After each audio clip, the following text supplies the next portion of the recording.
Get on your knees if you want to stay here, my son said, not shouting, just bored, like he was asking me to move a chair.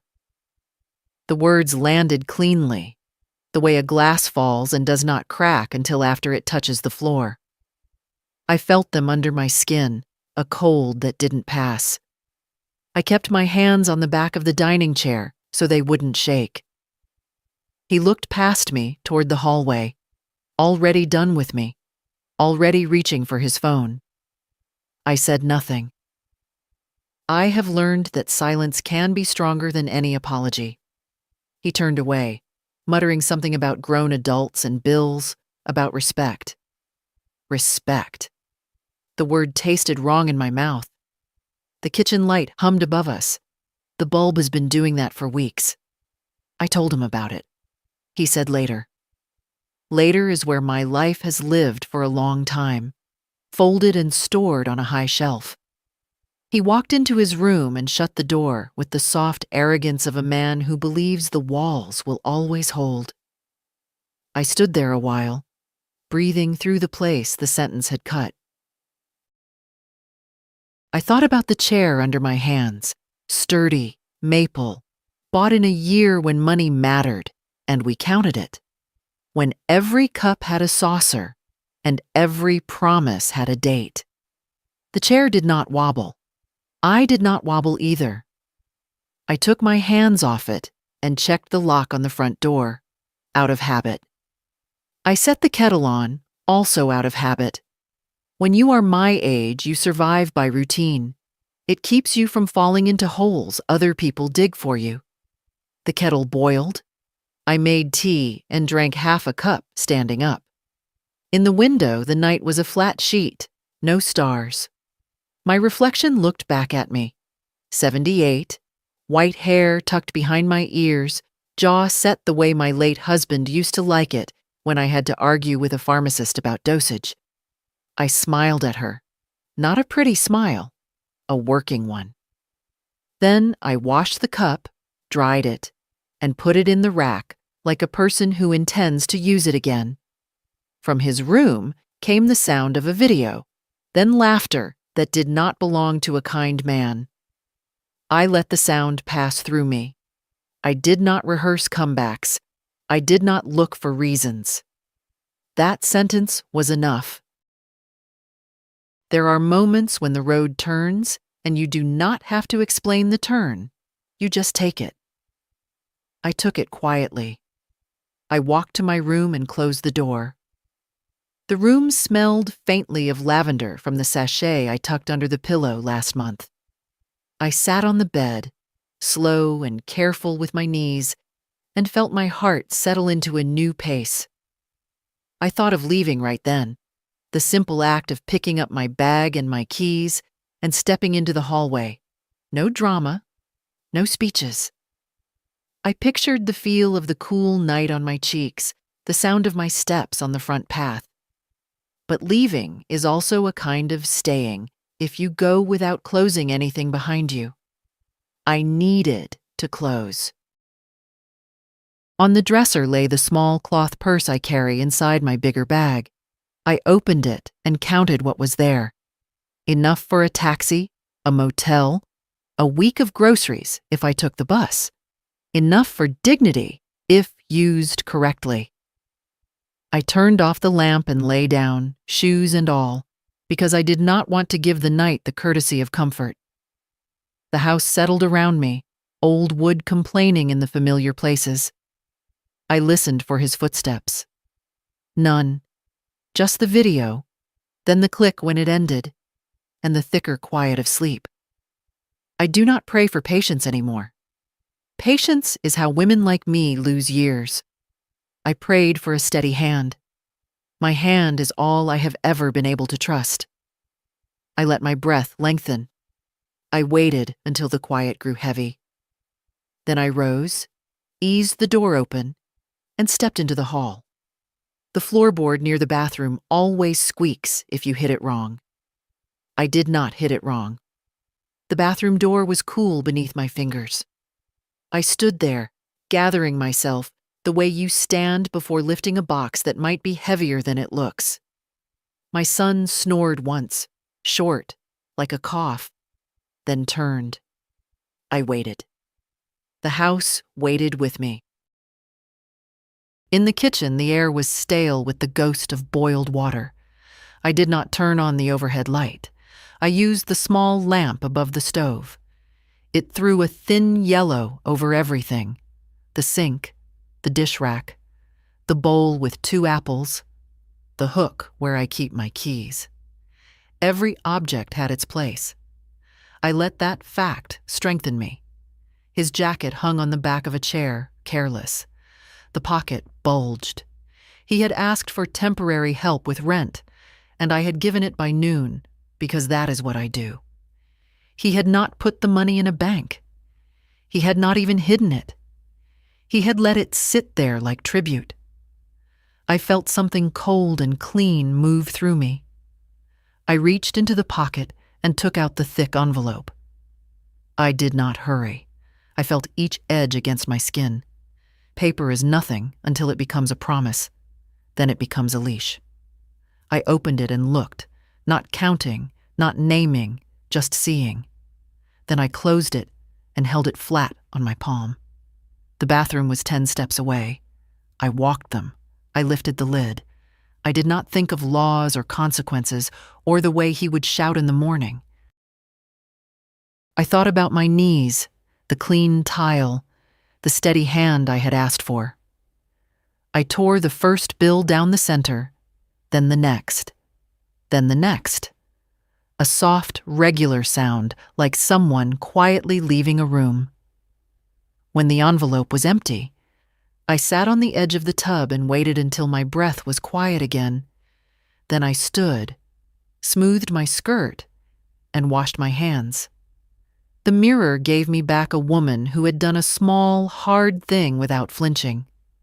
I nodded to her, turned off the light, and went to bed. I slept lightly, the way you do after a decision that rearranges the furniture inside your chest.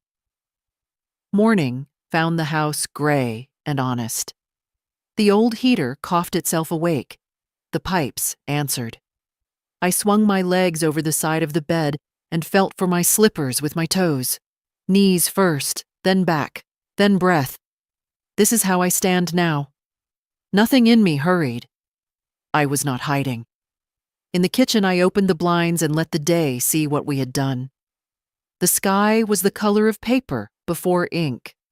I measured oats, a pinch of salt, a handful of raisins that had gone stubborn in their jar. While the kettle worked, I wiped a ring from the table where last night's cup had stood. Small obediences restore order. I set 2 bowls out of habit and then, just as calmly, put one back.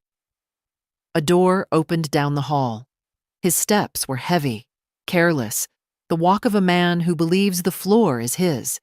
He came in scratching his jaw, hair pushed up in clumps, the phone in his hand like a second spine. "Coffee," he said, not as a question. I poured him some. I didn't smile and I didn't frown. We are not dogs to be trained by either. He sniffed at the air. "Did you move my jacket?" "No."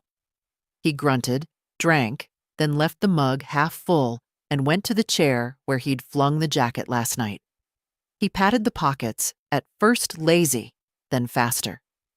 A small performance began. The muttered word, the frown, the second check, the third. He shook the jacket as if money might rattle out like a screw. When nothing fell, he went to his room and came back with a drawer in his hands, then put it down and pulled another. The kitchen became a search party without purpose. "Ma," he said, staring at me as if I were a window he could see through. "Where is it?" "Where is what?"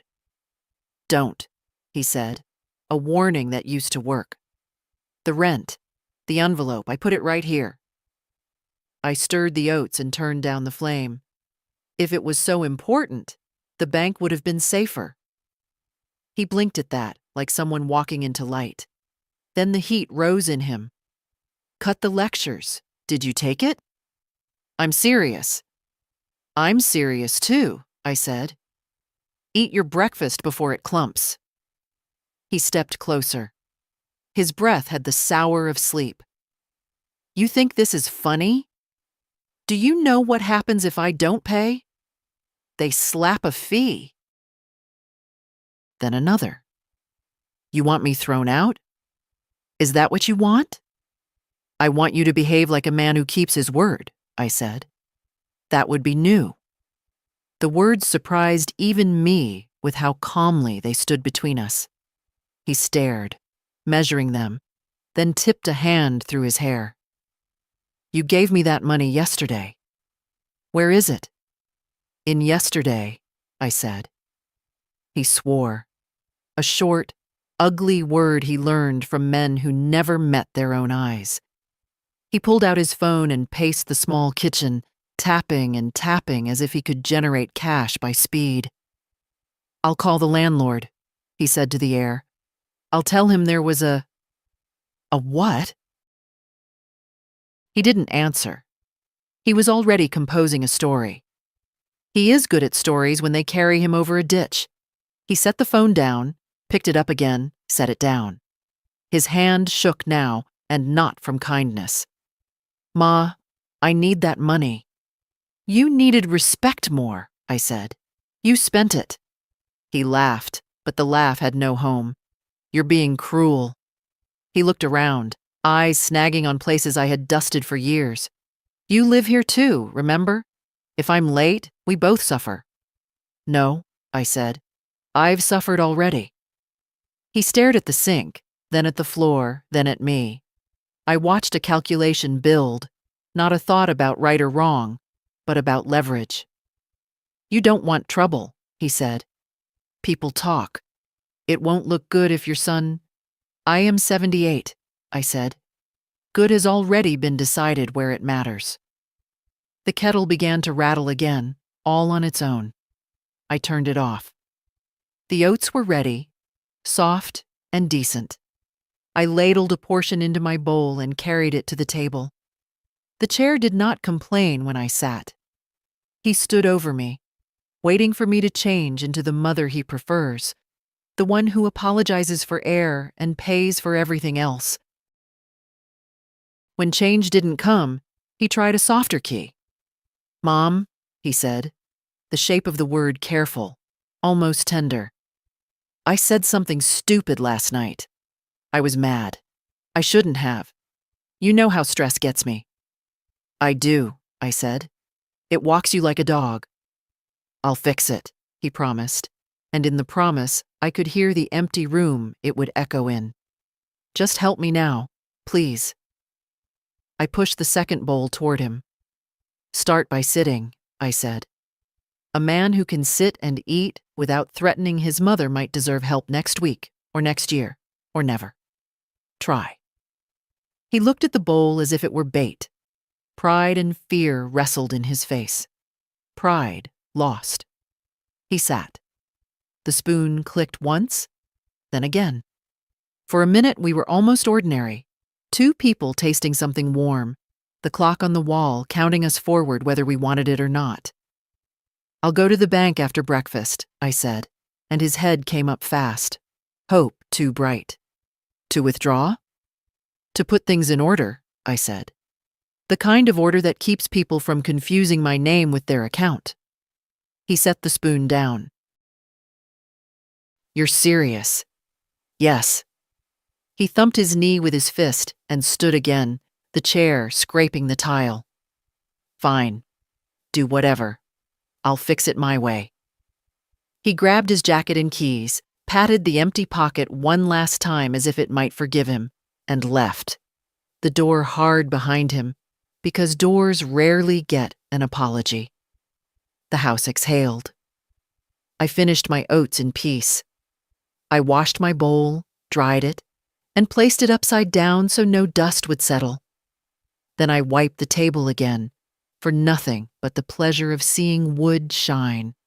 I put on my shoes, the good ones with a steady heel, and my coat with the missing button I keep meaning to replace.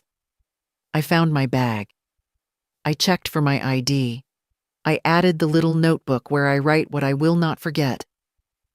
Before I left, I walked to his door. It stood half open, bed unmade, a sock dead on the floor. I did not go in.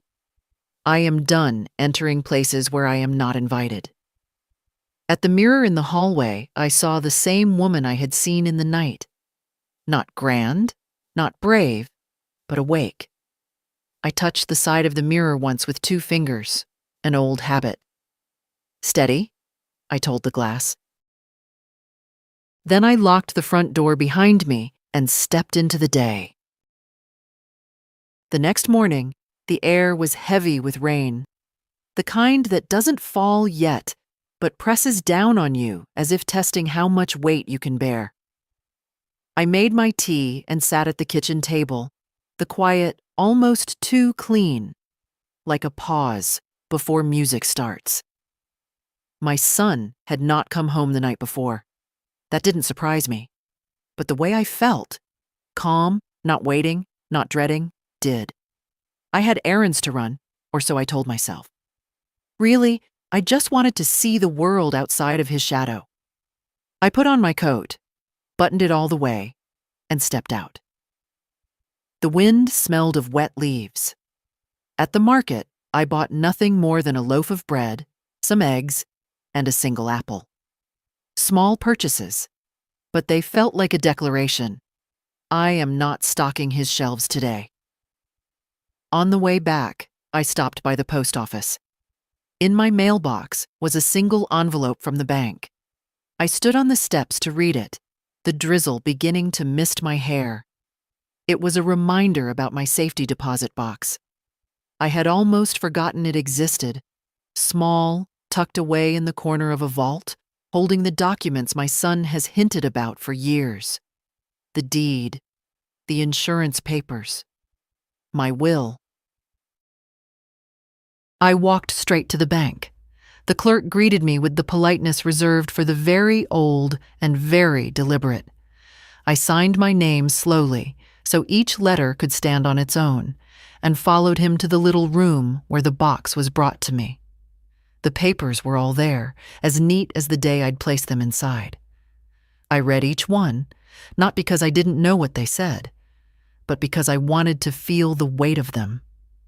My name was on every page, not his, not anyone else's. When I left, I didn't take the papers with me. I simply locked them up again, but in my mind, the key felt heavier in my pocket. Back home, I boiled eggs and ate one standing at the counter. It was past noon when I heard his key in the lock. He came in smelling faintly of beer and cheap cologne. "Morning," he said, though it was not morning. I nodded, but didn't ask where he'd been. That, I have learned, is an invitation to be lied to. He noticed the bread and eggs. "No coffee? We're out." "We aren't out," I said. "I just didn't buy any." His eyebrows drew together. "Why not?" "Because I don't drink it." For a moment, the room went still. I could see the thought forming behind his eyes, that I was changing the rules, the quiet ones that had let him live comfortably without earning it. "You're in a mood," he said, reaching into the fridge. "No," I said. "I'm in my home." He turned to face me, a slice of bread in one hand. "You know, if you're upset about last night, you could have just said so, instead of acting—" "Acting how?" I asked. "Like you're different." "I am different," I said, and the words surprised me by how true they felt. He laughed once, the kind of laugh that covers irritation. "Fine. Be different. Just don't make it my problem." He took his sandwich into his room and shut the door. I stood there, listening to the click of the latch, and realized something. He thought this was a phase, that I'd sulk, then return to the same mother who stocked his fridge, paid his bills, and let his words land like blows without leaving a mark. But I am not a phase. I am a decision. By late afternoon, the rain had started in earnest, pattering against the windows like small, insistent fingers. I sat in my armchair with a notebook, the one I keep for lists and thoughts I don't want to lose. On a fresh page, I wrote down 3 things. Visit the bank again, make changes to the will. Speak to Mrs. Howard about the spare room she rents. Find out how much a bus ticket to Portland costs. I didn't need to do them all at once. I didn't even need to tell him. The point was that I could. When the clock chimed 6, I turned on the lamp beside me. The light fell on my hands. Older now, veined, the skin thinner than it once was, but still steady, still mine. I poured myself tea, the good kind I keep at the back of the cupboard, and sat down to drink it in peace. Outside, the rain blurred the streetlights into soft halos. Inside, I felt something settle into place. It was not joy, not yet, but it was the first shape of freedom. I woke before dawn, not to the sound of him moving around, but to silence. Thick, comfortable silence. For a moment, I thought he might have left in the night. The idea did not frighten me. It let me breathe deeper. I made tea and stood by the window, watching the dark dissolve into the pale blue of early morning. The street was slick from yesterday's rain. The neighbor's cat padded across it like the owner of the world. My son's car was still in the driveway, angled carelessly, as always. So he was here, just sleeping like a man with no alarms and no urgency. I had my own errands today. I dressed simply but neatly. Wool skirt, clean cardigan, the brown coat I've kept for 20 years because it makes me look like someone who minds her business. In my bag, I put the folder with my personal documents, the little notebook, and a pen. The first stop was the bank. The same clerk from yesterday recognized me, his smile polite, but curious. "Back so soon, Mrs. Lawson?" "Yes," I said. "I'd like to make some changes." I sat across from him in a small, glass-walled office. The fluorescent light was unflattering, but I didn't care. I explained what I wanted: a new beneficiary on the account, removal of my son's name from anything it had ever been attached to, and a private security question only I could answer. He nodded, typing quickly, asking for my ID more times than necessary. I gave it each time without fuss. This was my work now, building a wall between my life and his reach. When we finished, I signed the last form slowly, pressing the pen just enough to feel it bite into the paper. "All set," the clerk said. "Yes," I replied. "I believe I am." From there, I walked 2 blocks to the bakery. Not for bread, though the smell nearly pulled me in, but to see the notice board by the door. It was cluttered with the usual: piano lessons, lawn care, missing pets. But near the bottom, half covered by a flyer for yoga, was a card. Room for rent. Furnished, private entrance. Call Mrs. Howard. I slipped it into my pocket before anyone else could notice. I didn't call her right away. Instead, I walked home slowly, letting the idea settle. The clouds were thinning, sunlight breaking through in uneven patches, lighting the wet pavement in silver. When I came in, he was in the kitchen, hair messy, still in the clothes from yesterday. He was making coffee, his coffee, like it was a normal day. "Where have you been?" he asked, not looking up. "Out," I said. "Out where?" "Just out." I hung up my coat. He studied me over the rim of his mug. "You're acting strange." "I'm acting," I said, "exactly how I want to." That seemed to puzzle him more than any direct answer could have. He didn't ask again. I went to my room, closed the door, and sat at the desk by the window. From there, I could see the maple tree in the front yard, its leaves starting to turn. I took out my notebook and wrote down Mrs. Howard's number. In the afternoon, I called her.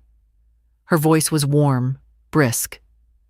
"Yes, it's still available," she said. "Small, but clean. No smoking, no loud music." "I don't smoke," I said, "and the only music I keep is in my head." She laughed. "Come by tomorrow if you'd like to see it." I agreed. When I hung up, I didn't feel guilty. That surprised me. I had thought I might, leaving him without a word, planning a life he wouldn't be part of. But all I felt was steady, like I'd put my feet on a path that had been waiting for me all along. That night, he ordered takeout. I made myself an omelet instead. We ate separately, the way we've been living for years without admitting it.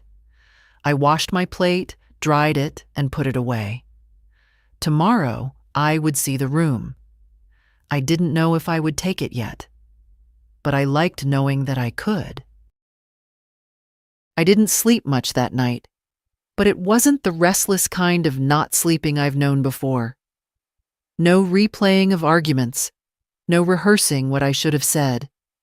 Just a quiet wakefulness, my mind walking over the thought of that small, separate room at Mrs. Howard's.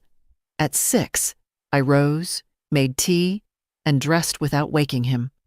The morning had that damp chill that makes the bones slow, but I moved steadily. Wool scarf, gloves, my coat buttoned to the neck. I put my notebook in my bag, along with the cash I keep in a folded handkerchief, my just-in-case money. Mrs. Howard lived only 3 streets away, in a narrow brick house with a porch that sagged on one side. She answered the door in a cardigan with mismatched buttons and a pair of sturdy shoes that looked older than my son. Her eyes were sharp, but not unkind. "Come in, dear. Watch the rug. It curls at the corner." The room she showed me was at the back of the house, with its own entrance through a small garden. It smelled faintly of lavender and dust, as though it had been waiting politely for someone to open the window. The bed was made, the quilt worn but clean. A single chair sat by the window, angled toward the light. There was a small desk, an empty wardrobe, and nothing else. "It's not much," she said, "but it's quiet. The rent's fair. No trouble from me as long as you don't bring any." I ran my hand over the desk's edge. The wood was smooth from years of use, not like the cheap hollow furniture my son buys and leaves to warp. "It's more than I need," I said, and meant it. "You can think on it," she said. "No rush." But I didn't need to think. I asked her to hold it for me.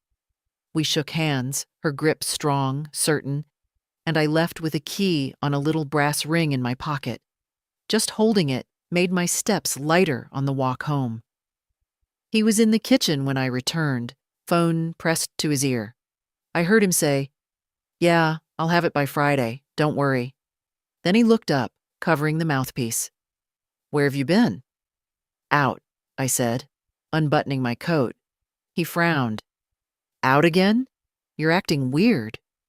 "I told you before," I said. "I'm acting exactly how I want to."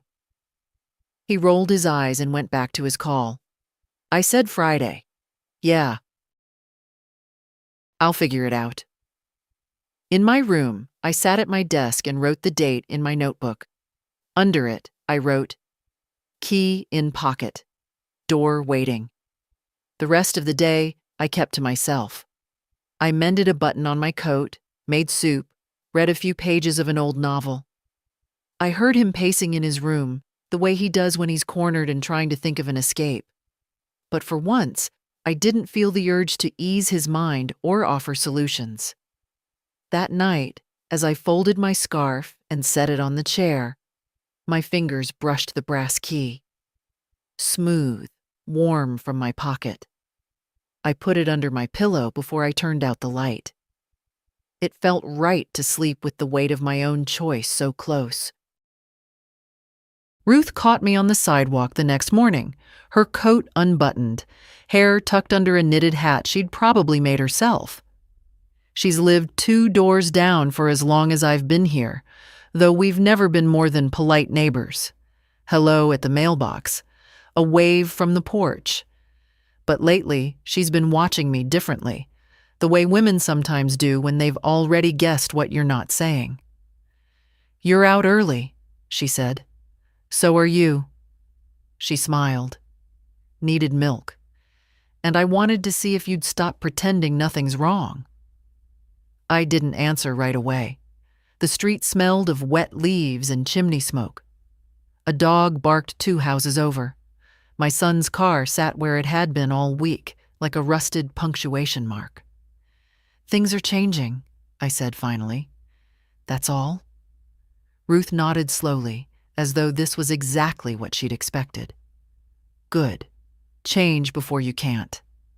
She shifted her bag to the other arm. I watched my sister wait too long. Her son bled her dry. Not just money. Years. She kept thinking he'd turn back into the boy she raised. He didn't. People rarely walk backward unless they have to. We stood there a moment, wind lifting the edge of my scarf.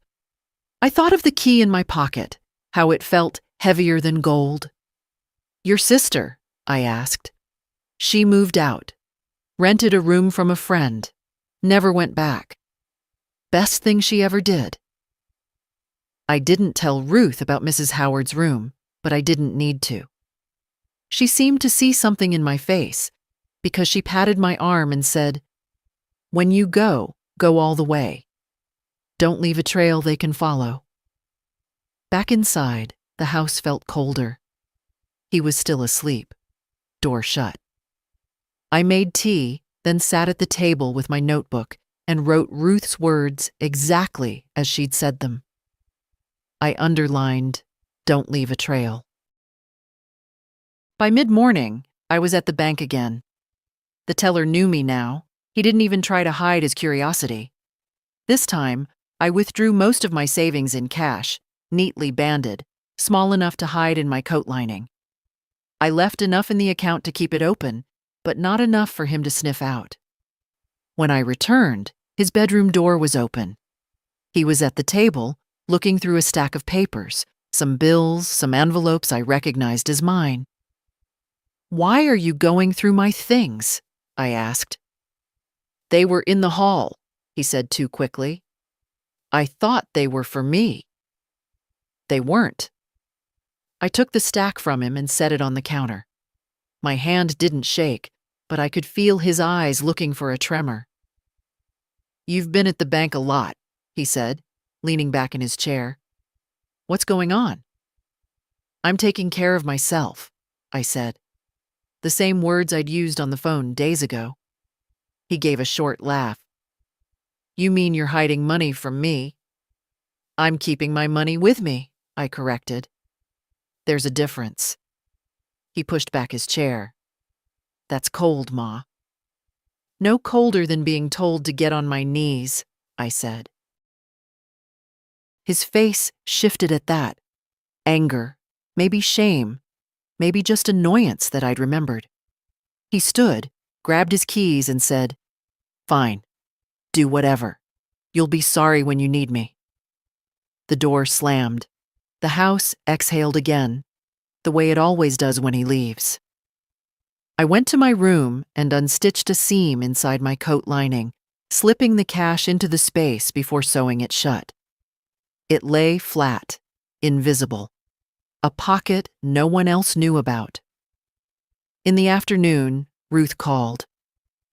"If you need a ride to wherever you're going, say the word," she said. I thanked her, but didn't promise anything. I have learned to keep my movements my own. That night, I reheated the soup from yesterday and ate it at the kitchen table alone. His chair stayed empty.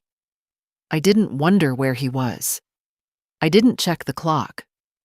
Before bed, I put the coat with the hidden money on the back of my chair, ready. The key to Mrs. Howard's room was in the coat pocket, cool against the fabric.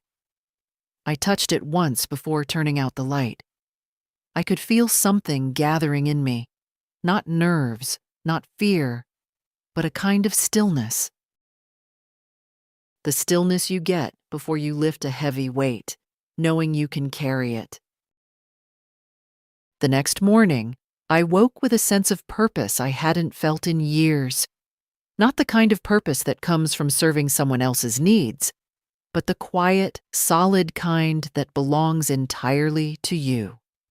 The sky was pale and thin, the sun still deciding if it wanted to bother with the day. I dressed in my wool skirt and sturdy shoes, the ones with soles thick enough for walking long blocks. My coat was heavier now, with what I'd sewn into it, but the weight felt right, like a promise kept. I slipped the key to Mrs. Howard's room into the small pocket where my hand could find it without looking. He was in the kitchen when I came out, hair uncombed, making coffee. "You're going out again?" he asked, voice flat but watchful. "Yes." I tied my scarf slowly. "I have things to do." He leaned against the counter. "Things that don't involve helping me, I guess." I looked at him the way you look at someone across a bus aisle. Close enough to see, too far to touch. "Correct." He smirked like he thought he'd won something. "Go ahead. Just remember who's been letting you stay here." The words barely touched me. I'd been preparing for this conversation since the moment he said, "Get on your knees." "You mean the house I've paid most of the bills for over the last 2 years?" I said quietly. He didn't answer. Just drank his coffee and stared into the mug as though the bottom might give him better lines. I walked out without another word. At the bank, I met with a different clerk, older, with silver hair and glasses low on his nose. He reviewed my papers without comment, then helped me open a new account in my name only at a branch across town. I deposited part of the cash from my coat lining. The rest stayed where it was, stitched into the seam. From there, I went to the post office and bought a small lockbox. It fit in my bag with room to spare, too. By the time I returned home, he was gone. The silence felt almost gentle. I made myself tea and sat at the kitchen table with my notebook, writing down the address of the new bank and the combination to the lockbox. Then I tore the page out, folded it, and slipped it into an envelope I would place in my safety deposit box the next time I went. Around 4 o'clock, Ruth stopped by with a paper bag. "Banana bread," she said. I made too much. We sat at the table, the bread still warm between us. She asked no questions and I gave no answers, but her eyes kept landing on the coat draped over my chair. She's the kind of woman who notices the way a seam lies. "Cold out," she said eventually. "Yes," I replied. "Getting colder." After she left, I packed a small bag. 2 changes of clothes, my toiletries, the notebook, and a photograph of my husband from the year we met. I set it in my closet, behind the extra blanket. He came home late, stomping snow from his boots, his mood sharp and restless. "We need to talk," he said. "I'm tired," I replied, moving past him toward my room. He followed. "You've been pulling away, acting secretive." "What's going on?" I turned to face him in the hallway. "What's going on is that I'm done living like this." He laughed without humor. "You think you can just walk away?" "I know I can," I said. His jaw tightened. "Fine. But don't come crawling back when it doesn't work out." "I won't," I said, and closed my door. Later, as I lay in bed, the key in my pocket pressed lightly against my leg. I thought about Mrs. Howard's quiet room, about waking up without waiting to hear someone else's mood before deciding my own. The choice was no longer a maybe. It was a date forming in my mind, as clear and solid as the brass ring of the key. The snow had melted overnight, leaving the streets slick and dark. I woke before the sun, not because of noise, he was still sleeping, but because my mind had already started moving. Today, I would begin tying off the loose ends, the threads he could pull on if he noticed I was gone. I moved quietly, making tea without the kettle whistle, buttering a piece of bread so thin you could almost see through it. The key to Mrs. Howard's room lay on the table in front of me. I turned it over in my hand, the small weight grounding me. When I heard the creak of his bed frame, I slipped the key into my pocket and put on my coat. I didn't want a conversation before I'd done what needed doing. At the bus stop, the air smelled faintly of diesel and wet asphalt. I rode 3 stops to the branch of the bank where I'd opened the new account, then asked to rent a safety deposit box. The clerk led me down a hallway lined with numbered doors, each one the same, each hiding someone's private world. Inside, I placed the lockbox I'd bought, along with my notebook and the envelope containing the address and combination. My hands felt steady, my breathing slow. From the bank, I went to the small law office above the bakery. The lawyer, a man with a quiet voice and a desk stacked with tidy piles of paper, reviewed my will with me. We removed his name from the emergency contact section, from the in the event of paragraphs, from everything. I kept my instructions simple. If I were to fall ill or pass, Ruth would be the one to decide, not him. When I signed the updated document, the lawyer glanced up. "Do you want him to be notified at all?" I shook my head. "If he wants to know about me, he can ask. I don't owe him the news." It was almost noon when I returned home. He was at the kitchen table scrolling on his phone. "Where have you been?" "Out." "Out where?" I hung up my coat. "Out." He gave a short, mocking laugh. "You think you're being mysterious, but you're just being old and stubborn." I filled the kettle. "And you're being exactly who you've been for years. The difference is, I've stopped pretending I don't notice." His head came up at that. "What's that supposed to mean?" "It means," I said, "I've stopped paying for my own disrespect." The kettle began to hum.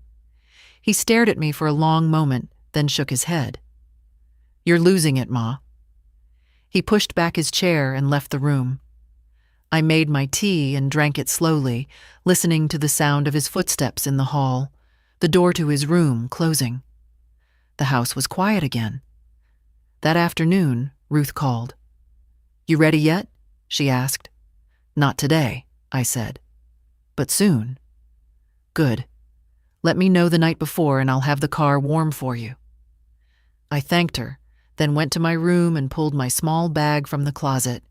I added the cash from my coat lining, dividing it between 2 envelopes, one for my handbag, one to hide in the lining of the bag itself. I'd learned long ago not to keep all my safety in one place. As I zipped the bag shut, I heard him moving in the hallway. He knocked once on my door, not waiting for me to answer before stepping in. "We need to talk," he said. I didn't put the bag away. I let him see it on the bed.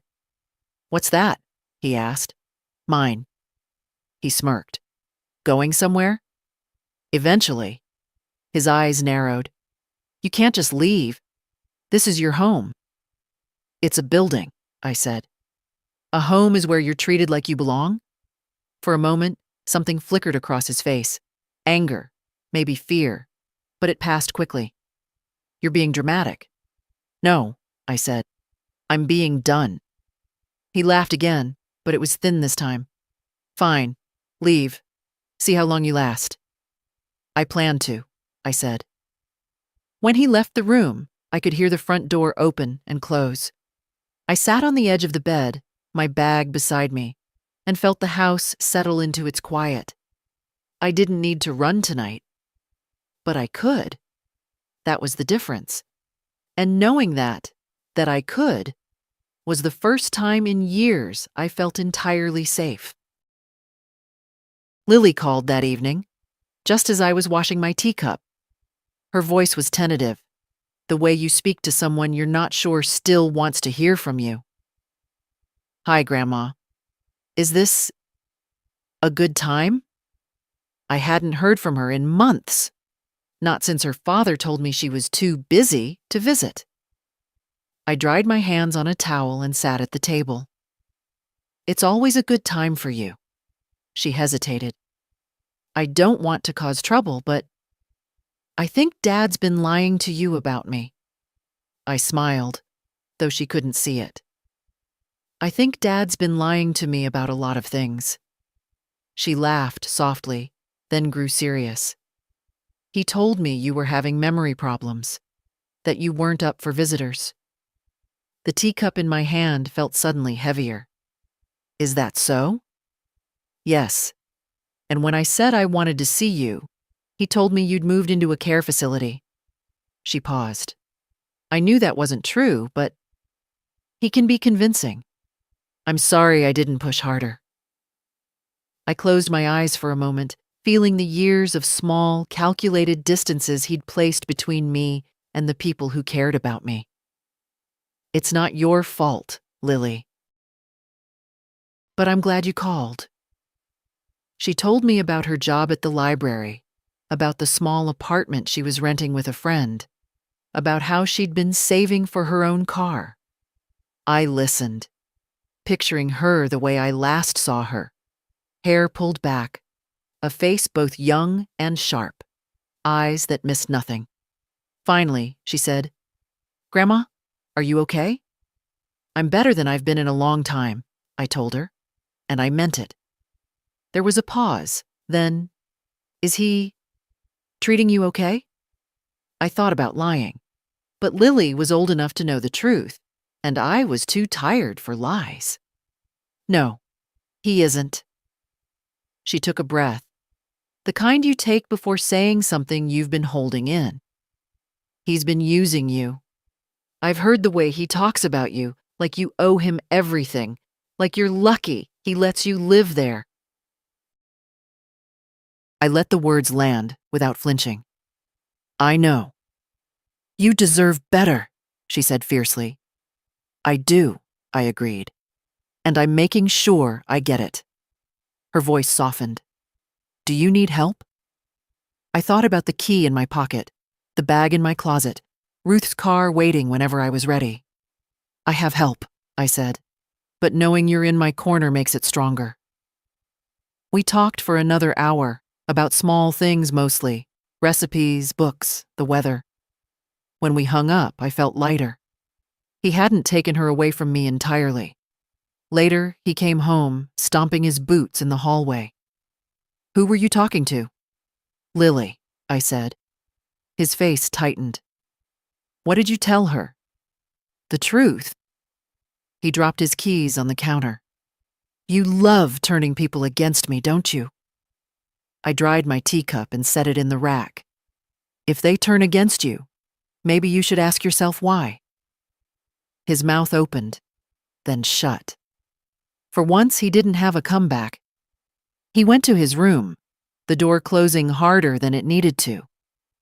In the quiet that followed, I sat at the table with my notebook.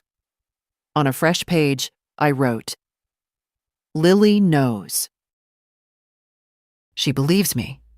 Then beneath that, she's part of my circle now. It wasn't a big circle, just Ruth, Lily, and me. But it was enough. Before bed, I moved my packed bag from the closet to the space under my bed where I could reach it quickly. The key stayed in my coat pocket. I fell asleep imagining the sound of Ruth's car pulling up to the curb, the soft click of my new door closing behind me, the kind of quiet that belongs to no one but me. It wasn't a fantasy anymore. It was a plan, and plans, once made, are very hard to stop. The next morning, I woke to sunlight on the wall. Thin winter light, but still enough to make me squint. I stayed in bed a few minutes, listening. No footsteps, no cupboard doors, no coffee grinder. The house felt empty, and for once, that was a gift. I made tea and sat by the window, the steam fogging the glass. Across the street, Mrs. Henderson was clearing snow from her steps, her breath rising in soft clouds. Watching her, I thought about all the ordinary mornings I'd missed in my own life. Mornings swallowed up by someone else's moods, someone else's demands. On the shelf above my desk, I kept a wooden box of letters from my husband. I'd stopped opening it years ago, afraid the words inside would feel too far away from the woman I'd become. But that morning, I took it down, dusted the lid, and set it on the table. The letters smelled faintly of cedar. His handwriting, firm, slightly slanted, pulled me back to the days when I still believed my life was mine to shape. One in particular caught my eye. Dated March 14th, 1976, just after our first anniversary. Don't let anyone make you small, not even family. I read that line over and over, my fingers pressing into the paper as if I could press it into myself. He'd known me then, my stubborn streak, my quiet ways, the way I could shrink myself to keep the peace. He'd known, and he'd warned me. I slipped the letter into my notebook, between the pages where I'd been planning my departure. It belonged there. By noon, I'd done 2 loads of laundry, folded everything neatly, and packed a few more items into my bag. Extra socks, my winter gloves, the photograph of us taken on our honeymoon. Each thing I added felt like cutting another thread that tied me here. Around 3, I heard his car in the driveway. I didn't move from my chair. He came in carrying a grocery bag and set it on the counter. "Got dinner," he said, almost cheerful. I nodded. "That's nice." He unpacked a package of chicken, some potatoes, a loaf of bread. "Thought I'd cook tonight," he added, like it was a favor. "You do that," I said. For a while, we moved around the kitchen like polite strangers. Then he glanced at the notebook on the table. "Still making your lists?" "Yes." "What for?" "Things I need to do." He smirked. "Like what? Run away?" I met his eyes. "Something like that." He laughed, shaking his head, as if I'd made a harmless joke. "You wouldn't last a week without me." "I think I'd last forever," I said quietly. He didn't have a response to that. He went back to peeling potatoes, the sound of the peeler against the skin filling the space between us. After dinner, I washed my plate and went to my room. I sat on the bed with my coat beside me, running my fingers along the seam where the money was hidden. The key to Mrs. Howard's room was still in the pocket, warm from the heat of the house. Before sleeping, I wrote one more line in my notebook, beneath my husband's words. I'm not small anymore. I turned out the light, and for the first time in years, I dreamed not of the past, but of the place I was going. The door closing behind me, the quiet that wasn't empty, but full of myself. And when I woke, the decision was no longer a thought. It was tomorrow. The day before you leave is a strange kind of day. Everything you do feels doubled. Part of you going through the motions. Part of you saying goodbye without saying it aloud. I woke early, before he stirred. The winter air had crept into the house overnight, curling around my ankles as I made tea.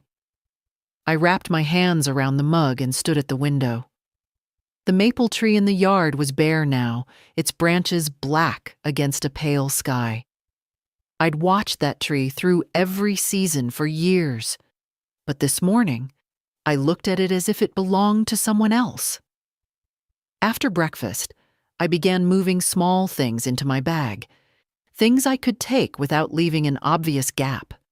My reading glasses, the small sewing kit, the blue scarf Lily knitted for me last Christmas. I slipped the letter from my husband into the side pocket. His words would come with me. By mid-morning, Ruth stopped by. She stepped inside without taking off her coat. "Tomorrow?" she asked in a low voice. "Tomorrow," I confirmed. She nodded. "I'll be out front at 7, early enough that he won't be awake." We stood there a moment, the understanding between us heavy but steady. "You don't have to thank me," she said before leaving. "Just don't look back." After she left, I made soup, not because I was hungry, but because the act of chopping onions, slicing carrots, and stirring the pot gave my hands something to do. The smell filled the house, warm and gentle. He came in just as I was ladling a bowl for myself. "Smells good," he said, in that voice people use when they want something but don't want to ask outright. "There's plenty," I replied. He sat across from me, eating quickly. "You've been quiet," he said finally. "I've had a lot to think about." "Like what?" "Like what I want the rest of my life to look like." He laughed as if I'd made a joke. "You're not exactly 25 anymore." "No," I said, "which means I don't have time to waste." The words seemed to unsettle him. He finished his soup in silence and went to his room. That afternoon, I cleaned the kitchen more thoroughly than usual, scrubbing the sink until it shone, wiping down the shelves, even polishing the kettle. It wasn't for him. It was for me. I wanted to leave the space the way I would have liked to find it, orderly, cared for, without resentment clinging to the corners.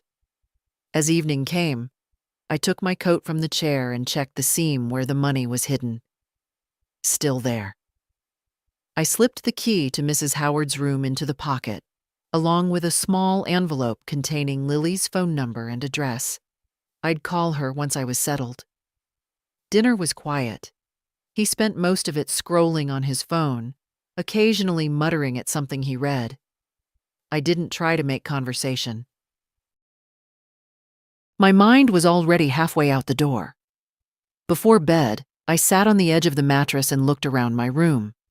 The quilt folded at the foot of the bed, the books stacked neatly on the nightstand, the lamp with its slight tilt.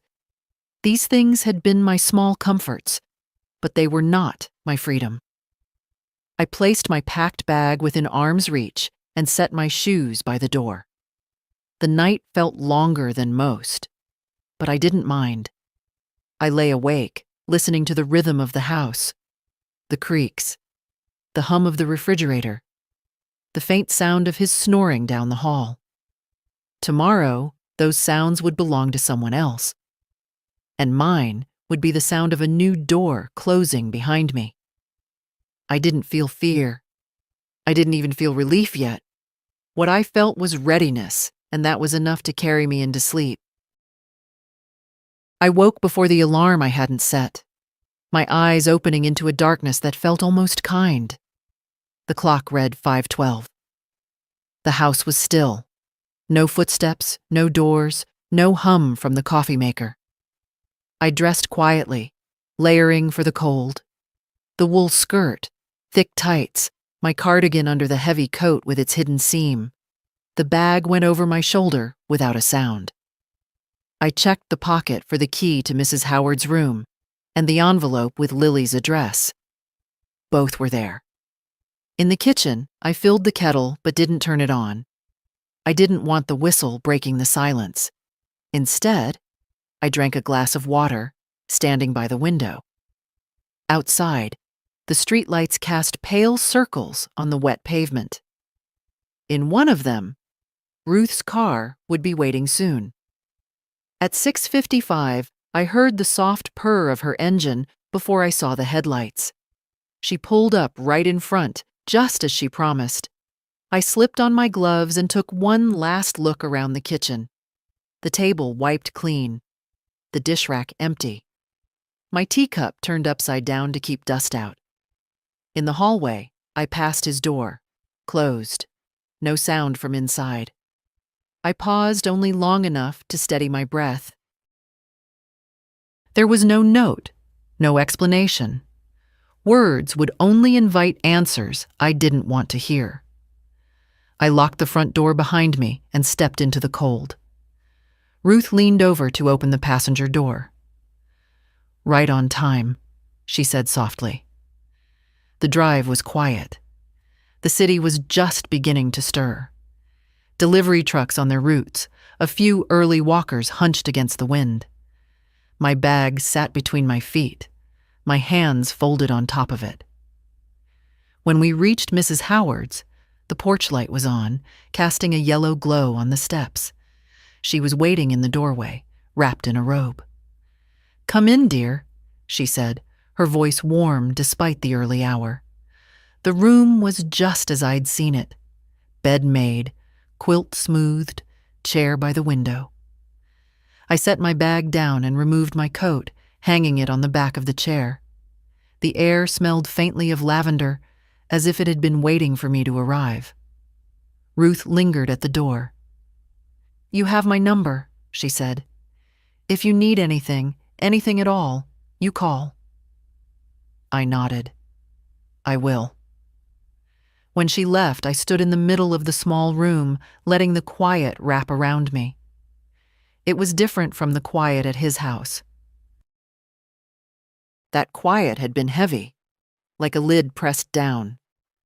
This quiet was open, like a door left ajar. I unpacked slowly, clothes into the wardrobe, the photograph of my husband on the desk, beside the folded letter he'd written me, my sewing kit in the drawer, the envelope with Lily's address in the nightstand, the key to the front door on the desk gleaming in the pale light.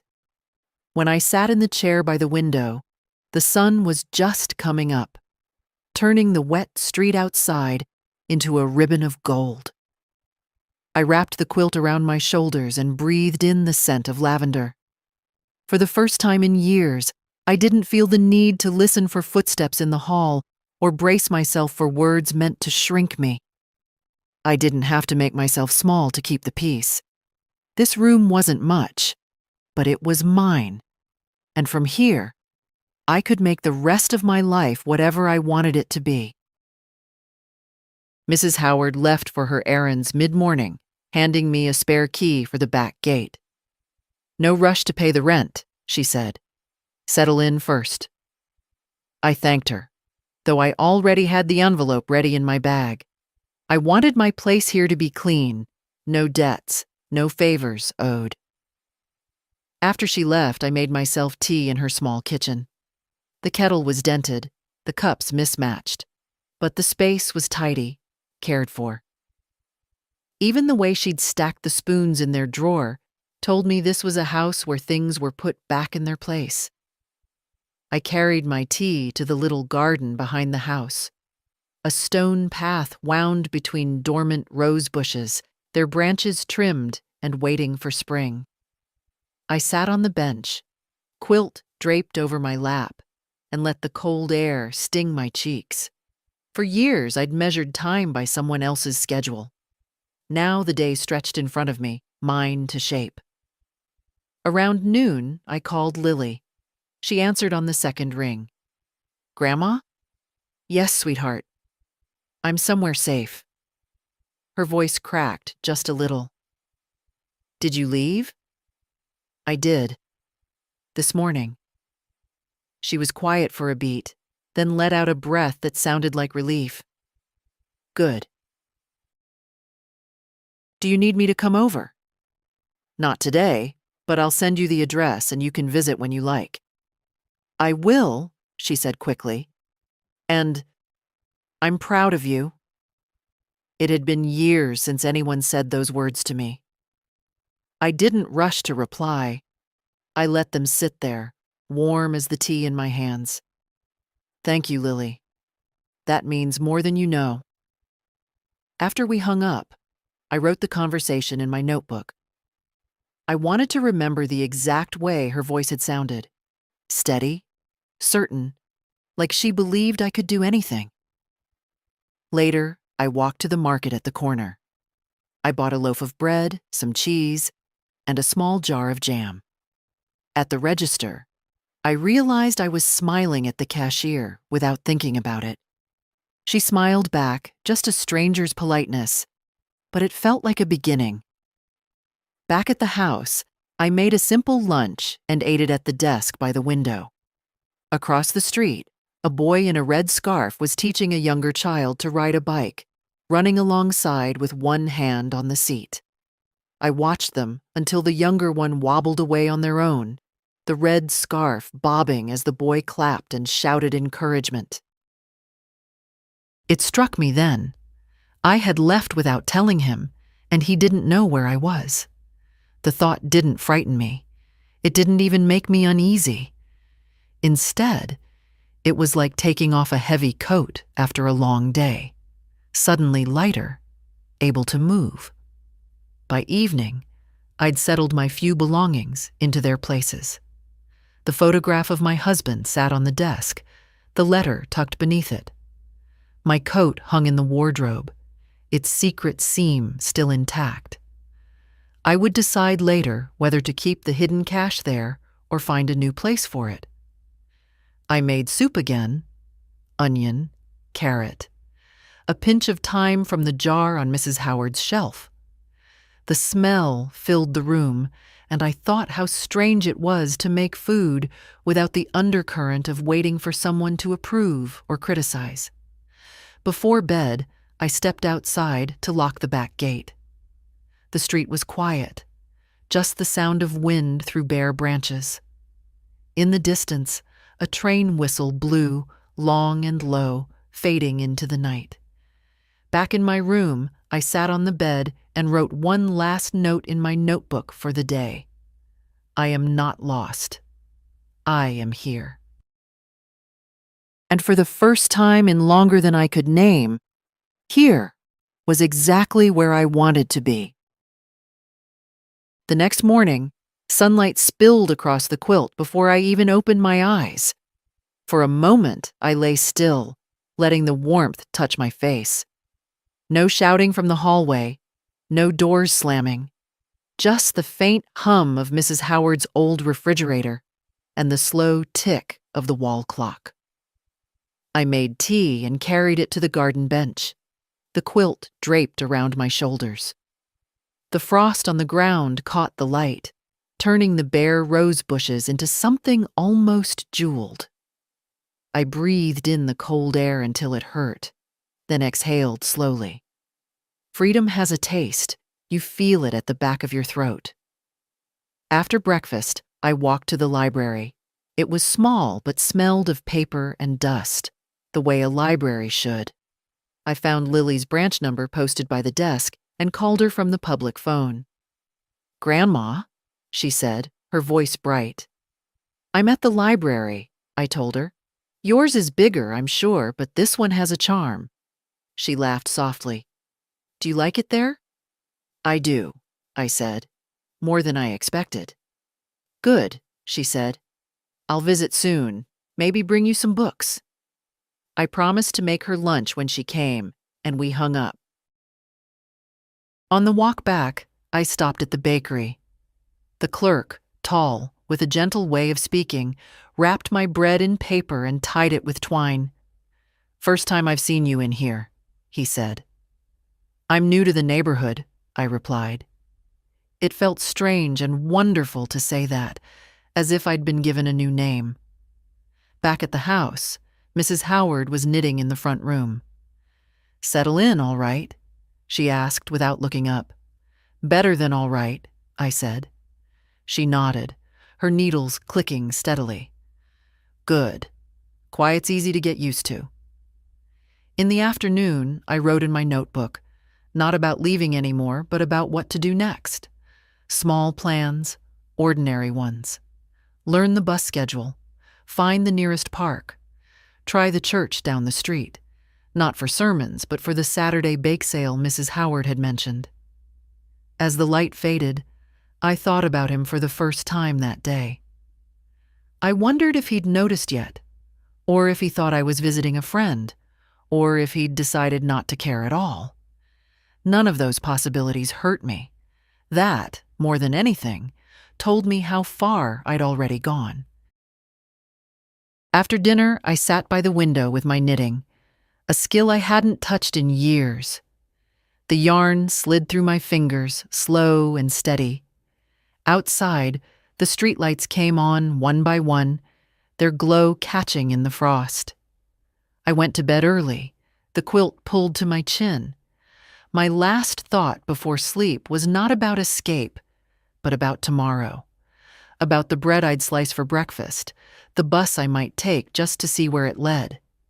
It's a small life, maybe, but it's mine, and that makes it larger than any life I've had in years. On the 15th morning, I woke before the sun, the quilt still warm around me. The air smelled faintly of the lavender sachet Mrs. Howard had tucked into my wardrobe. For a few moments, I simply listened. The faint hum of the fridge, the creak of the house settling, the distant sound of a dog barking somewhere down the street. 15 mornings since I'd left. 15 mornings without flinching at a slammed door or measuring my mood against someone else's temper. 15 mornings where the first thought I had was my own. I made tea and toasted the bread I'd bought yesterday, spreading it with the last of the blackberry jam. I sat at the small desk by the window, steam curling from my mug, and watched the first hint of light creep across the wet street. Today, I decided, I would call Lily and tell her to come. Not just for an afternoon, but for dinner. I wanted her to see this place, to know I'd made something for myself. When she answered, her voice was bright but cautious. "Hi, Grandma." "Come for dinner tonight," I said. "I'll make something warm." "And bring that book you told me about." "I'll be there," she promised, without hesitation. The rest of the day passed easily. I walked to the market for potatoes, onions, and a small chicken. The man at the stall recognized me now, greeting me with a nod. At the flower shop next door, I bought a single white chrysanthemum for the table, simple, clean. Back at the house, I found Mrs. Howard in her chair, knitting. "Company tonight?" she asked with a small smile. "My granddaughter," I said. She nodded. "That's good. A house needs visitors now and then, so it doesn't forget it's alive." I spent the afternoon cooking. Potatoes roasted until crisp, chicken basted with thyme and lemon, bread warmed in the oven. The scent filled the little room, wrapping itself around me like another quilt. When Lily arrived, her eyes widened as she stepped inside. "It's so cozy," she said, turning slowly to take it in. "It's small," I told her, "but it's mine." We ate at the desk I'd pushed toward the window, the chrysanthemum in a small glass jar between us. She told me about work, about her plans for spring, about the new coat she'd found secondhand, but swore looked like it came from a shop window. I listened, feeling something settle in me. Pride, yes, but also a kind of peace I hadn't dared to imagine before. After dinner, we washed the dishes together, our hands moving easily around each other in the tiny kitchen. "I'm glad you called me," she said quietly. "I'm glad I could." When she left, she hugged me tightly, and I knew she'd be back. Later, I sat in the chair by the window, the room lit only by the small lamp on the desk. Outside, frost was forming on the pavement, catching the light from the street lamps. I opened my notebook to a clean page and wrote, "I thought leaving would feel like losing something. It didn't. I only lost what was never mine to begin with, the false peace, the careful steps, the shrinking of myself to fit someone else's comfort. What I kept is me, and that's more than enough. I closed the notebook and set it beside the photograph of my husband. His words from long ago echoed in my mind. Don't let anyone make you small, not even family. I am not small anymore. If you're reading this and someone has convinced you that survival means silence, I want you to know it doesn't. Quiet can be chosen, not forced, and the day you choose it for yourself will be the first day you breathe fully again. So breathe. Step out. Take your key, your bag, your life, and go. Because I promise you, there is a door somewhere waiting to be yours. And when it closes behind you, the quiet on the other side will not be empty. It will be freedom.